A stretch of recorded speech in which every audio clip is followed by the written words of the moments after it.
तो अभी बात कर लेते हैं कन्फ्लिक्ट्स क्या होता है, ठीक है ना। कन्फ्लिक्ट्स के बारे में अपन बात करते हैं। तो when two jobs request for resources of same type, ठीक है ना, then the two jobs conflict with each other, ठीक है ना। तो कन्फ्लिक्ट मतलब लड़ाई करना, ठीक है ना। तो अब दो जॉब्स जो है मान ली एक ही रिसोर्सेज के लिए अप्लाई कर रही है, तो उन दोनों में पक्की बात है लड़ाई तो होनी है। तो वो जो है एक दूसरे पे है ना लाठी बरसाएंगे, ठीक है ना। तो यहाँ पर जो है कन्फ्लिक्ट हो जाता है उन दोनों के बीच में, ठीक है ना। When one job request resources that other job already has, ठीक है ना।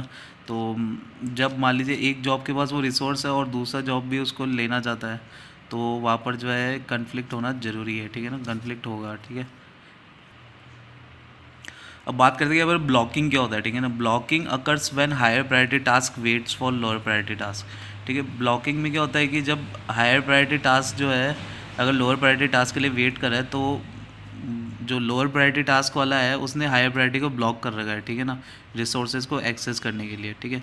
तो यहाँ पर तीन तरह की ब्लॉकिंग होती है, ठीक है। एक होता है डायरेक्ट ब्लॉकिंग, ठीक है। तो डायरेक्ट ब्लॉकिंग में क्या होता है कि अब ये हायर प्रायोरिटी वाला एक्स रिसोर्स को एक्सेस करने के लिए रिक्वेस्ट भेज रहा है, पर एक्स जो है ये लोअर प्रायोरिटी वाले टास्क को अलोकेट कर दिया गया है, ठीक है ना। तो यहाँ पर जो है लोअर प्रायोरिटी वाला हायर प्रायोरिटी वाले को ब्लॉक कर रहा है इस एक्स रिसोर्स को यूज़ करने के लिए, ठीक है ना। तो टी एच आपका हायर प्रायोरिटी टास्क है, टी एल आपका लोअर प्रायोरिटी टास्क है, ठीक है।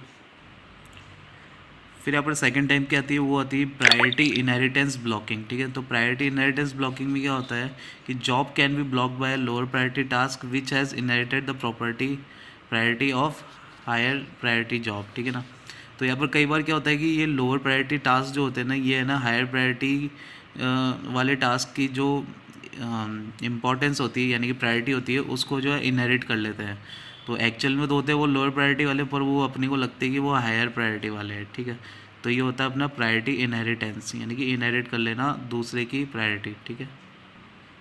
फिर आता है प्रायोरिटी सीलिंग ब्लॉकिंग, ठीक है ना। तो प्रायोरिटी सीलिंग ब्लॉकिंग में होता है कि जो हायर प्रायोरिटी टास्क वाला है लोअर टाइप प्रायोरिटी टास्क वाले से ब्लॉक हो रखा है, ठीक है। तो मान लीजिए यहाँ पर टी एच के पास एक्स है पर उसको वाई चाहिए, पर और टी एल के पास वाई है और उसको एक्स चाहिए, तो ये दोनों जो है एक दूसरे को ब्लॉक करके बैठ गए हैं, ठीक है। तो ये हो गया आपका प्रायोरिटी सीलिंग ब्लॉकिंग।